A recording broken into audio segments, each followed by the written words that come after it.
Hey guys, welcome back with another video at Linksy. I hope you're having a lovely day. Today we're going to be looking one last video in the Lizardmen roster. We are looking at the heroes today. We're going to look at their traits, we're going to look at their leveling, and we're going to look on how and why you should use each individual one. Now, with regards to the Lizardmen, there are 4 heroes that you will be able to recruit. You're going to be able to recruit 2 types of Skink Chiefs, Skink Priests. I mixed them up with the Skink Chiefs.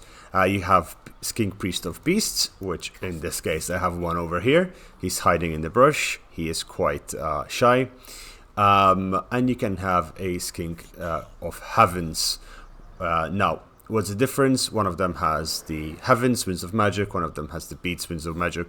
We'll go into that very lightly today, but I'll also be going through each Winds of Magic separately in their own videos. I'll probably be doing that in shorts. Now, with regards to Skink Priests, they get Scouting. They increase your chance of fighting a rare magic item after winning a battle by 10%. This of course can be increased through leveling up. They also cleanse corruption, and in this case, since I leveled it up fully, you get +5 corrupt and tainted in each region, and they discover undercities. As actions, they can do 3 things, and they 2 of them are very good. The first one being they can wound heroes. And second, and most importantly, they can block armies. They also have the steal technology, which you can use on settlements, and it basically reduces your research time by 20% for 3 turns. This is a good ability to have, but when you can block armies, it is not as good, of course. Now, that said, I moved out of the way over there. That said, I usually use the Skink Priests inside my army, especially if they are of Heavens. Beasts, I just keep him around in this case because in this campaign it was a bit hectic and a bit crazy. This is a campaign I played ages ago. You should be able to find it on my live streams at some point. Mazdamundi gave me a lot of trouble, but overall I still managed to pretty much win the campaign. Just needs a little bit more cleaning up and it would be finished. Now, after we've dealt with the Skink Priests, we'll look at the Source Scar Veteran. Scar Veteran has the training. He basically gives you experience to all units in the army.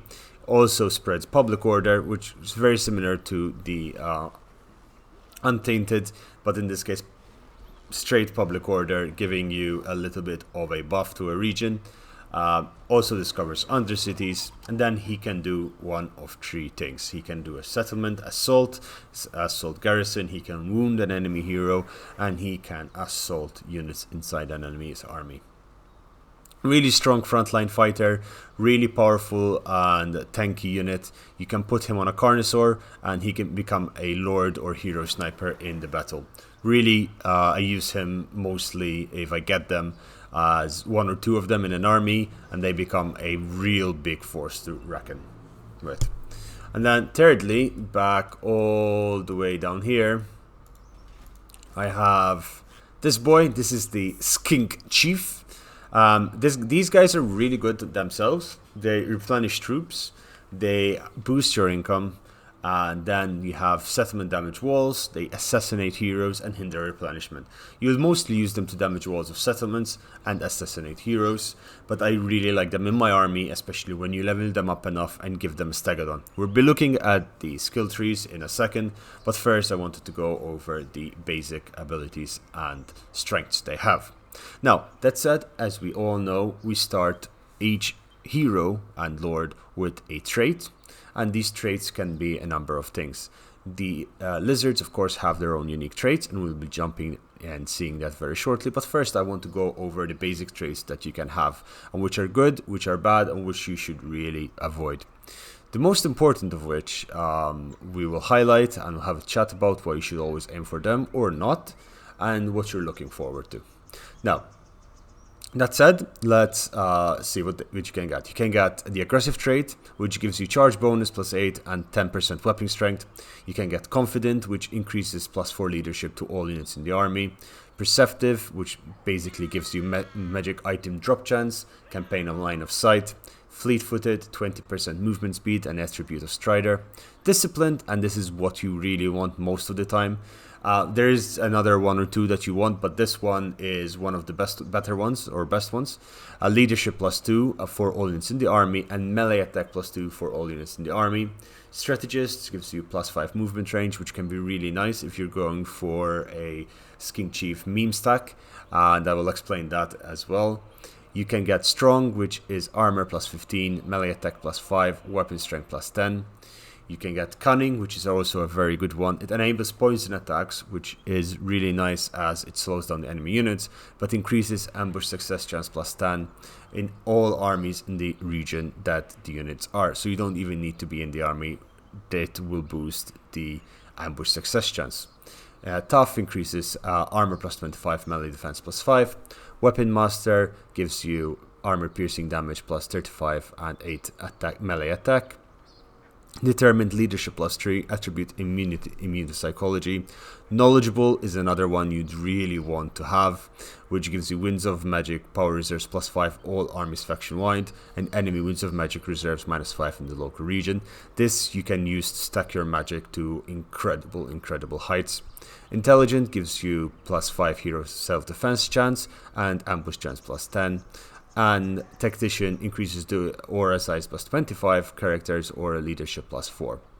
These are the general traits. These you can essentially find in all factions. There are some here and there that you will not be able to get, but more or less it does really well to know these basics. I will link down a link where you can find all of this information for all factions. Now, with regards to the lizards have their own special traits, and these are unique to the lizards as they are unique to a number of other factions. The lizards can have Pompous on Lord Scar's veteran, Skink Chief and Skink Priest. This essentially gives enemy leadership -4 in a local region. Having enough of them, you can essentially fear break an enemy army by not even fighting it, just charging at them and breaking them. You can also get Uncompromising, which is really not that good. It's a hero with self-defense +15%, chance of wounding aggressors.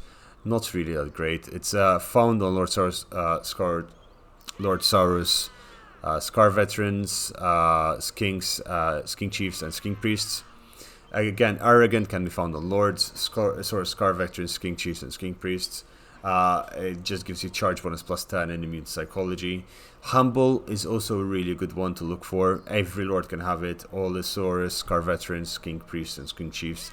And it gives +2 hero recruit rank in a local province, so you can use it to essentially boost the heroes their level early on, using a few of them, and get level 20, level 30 heroes straight off the bat. Let's start with NM here and look what his skill tree is. This guy is lucky. Of course, there are the different traits, which we can also have a look into, have a discussion about. These traits are unique, and you should be able to find them in a link I'll put down below. With regards to skills, they're quite a simple hero. They don't have very much. They have, of course, the ones we spoke about, where they can replenish troops, so additional 12% replenishment is really good for the lizards, but you don't necessarily need it, as the lizards tend to heal quite fast through other methods. You can boost income by an additional 6%. Damage walls, level 3 additional wall breaches, which is really good. Assassinate, 15% chance if you put in the assassinate point. Hinder replenishment, and of course the specialist, which is found in every single one. Then you have the yellow line over here, which makes you much stronger, gives you more ammunition, gives you more range, and of course more health. I believe it also gives you poison attacks at tier 4, so you don't really necessarily need cunning for poison. And at the end gives you slippery, which increases your speed and melee defense. What is really cool is you can get a Stegodon at rank 18. Stegodons and ancient Stegodons are really strong. Of course, Stegodons are much stronger, and combining Stegodon with extra missile strength and extra ammunition is going to make a really strong Stegodon. Stegodons have a ballista on their back, so having a hero ballista Stegodon is going to do a lot of damage. You can also have Vanguard deployment and natural camouflage, which makes your army be able to deploy anywhere you want. Having 5 or 6 of them with Stegodons is going to be a really strong stack, and you can easily recruit them straight off the bat at rank 18 to have all of this unlocked. They can of course be immortal. They have agility of the lizards and protection of the old ones. These two skills are present in almost every single faction and every single hero. If they aren't, there's a reason why. There is an alternative. These are really good to have in everything, and it's nice to have, you know, the additional defense, etc. This is the Skink Chief, and we're just going to jump back into our other boys. If I figure out where I left them. Yeah, I left them over here. Keep in mind, this is an old save file. I booted it up, but nothing has changed. I just booted it up as an example. The Chaos Puppet still existed at the time I had done this campaign. Now, let's look at our Saurus Scar Veteran. Saurus Scar Veteran, he is pompous. I got him as to be a pompous, so that's really good for him. And with that said, let's look what he has. He has the training, spread public order, assault garrison, wound, assault units, and specialist. As I said, you kind of want him for the wound or the assault units. Spread public order is nice. I kind of level up as a thing, but really and truly his strength lies with the Carnosaur, having Carnosaur and then giving him a lot of health, a lot of melee defense, and a lot of weapon damage. He can get an additional 20 weapon damage over there, and if you're fighting Skaven, you can get an additional 10 weapon damage over here against Skaven, Greenskins, Dark Elves, Chaos Warriors, Norskins, and Beastmen, which are mostly going to be your enemy. What is really good about this is you get Honored Elder, which gives public order +1 in all provinces, ward save +5, and hero action success chance +5.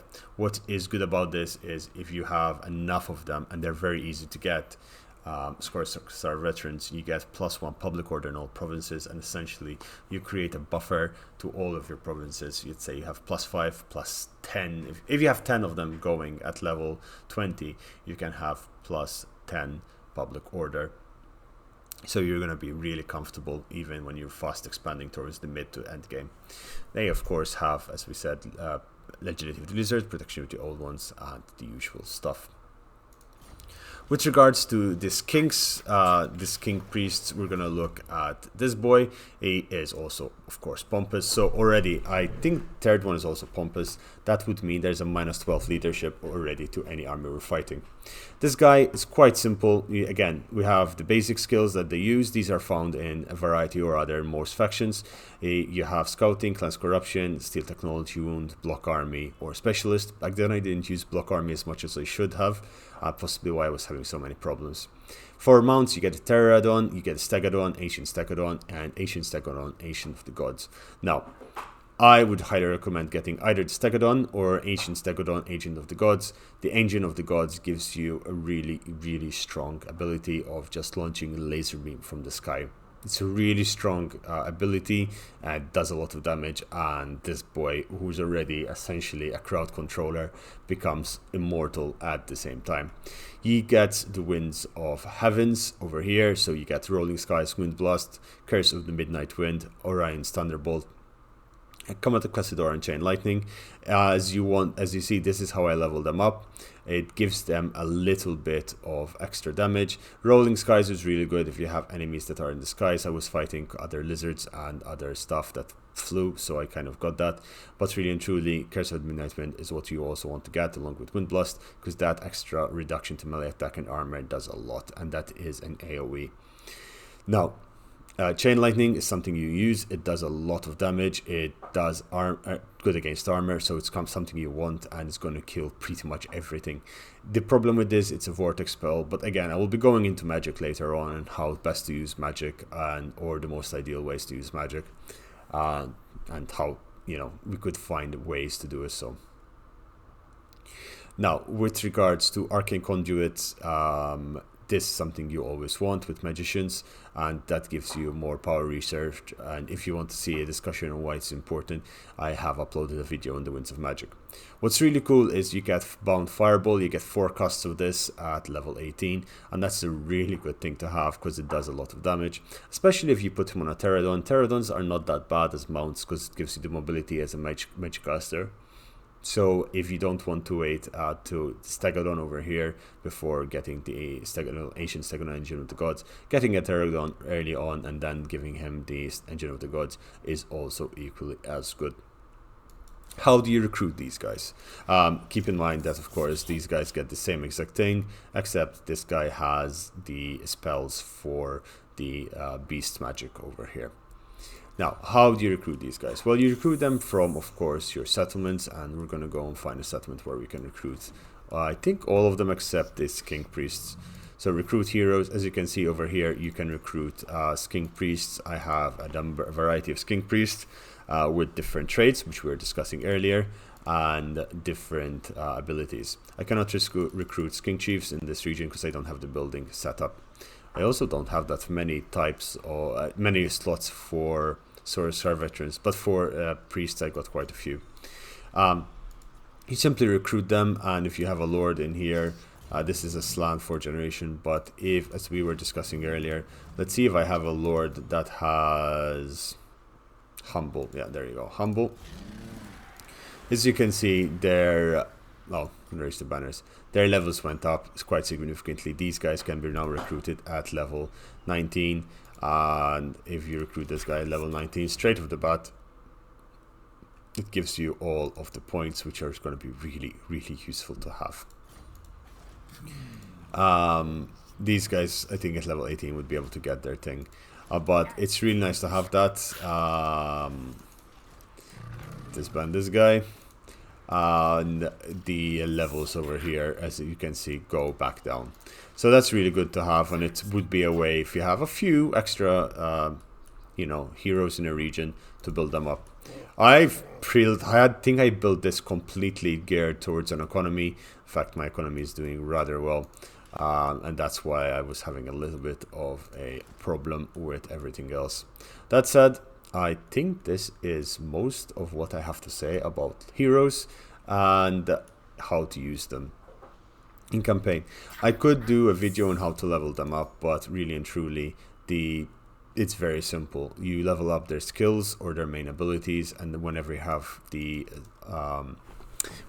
mount of your choice. So in this case, this King Priest, I would do this. Do that, and then at the right rank get that.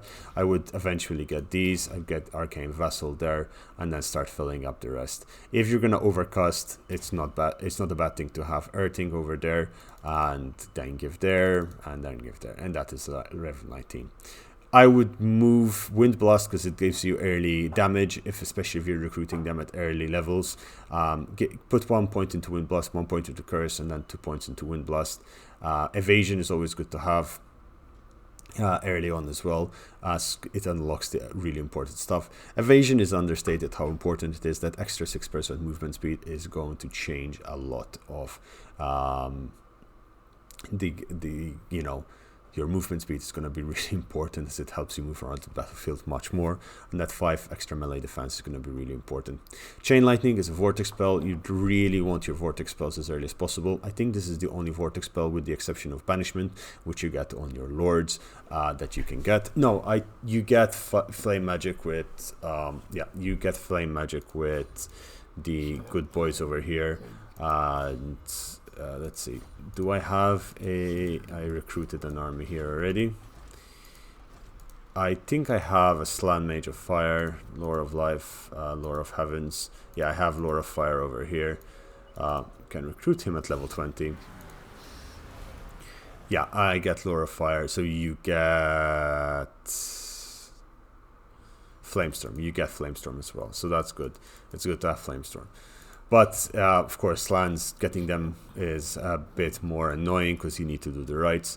So your heroes, you can only get the Chain Lightning as well. Chain Lightning is not better than Flamestorm per se, because Flamestorm does last much longer and can do a lot more damage, but it does suffer, Flamestorm does suffer a lot versus armor, whereas Chain Lightning does really well against armor. Anyway, ladies and gentlemen, I hope you enjoyed this video. If you did, please don't forget to leave a like and subscribe to the channel.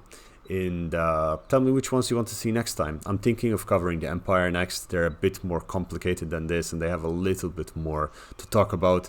I will be, of course, putting you a link towards the documents I found online and how you can access them and how you can use them. Hopefully they will be useful for you. Have a lovely day, and I'll see you tomorrow. Bye bye.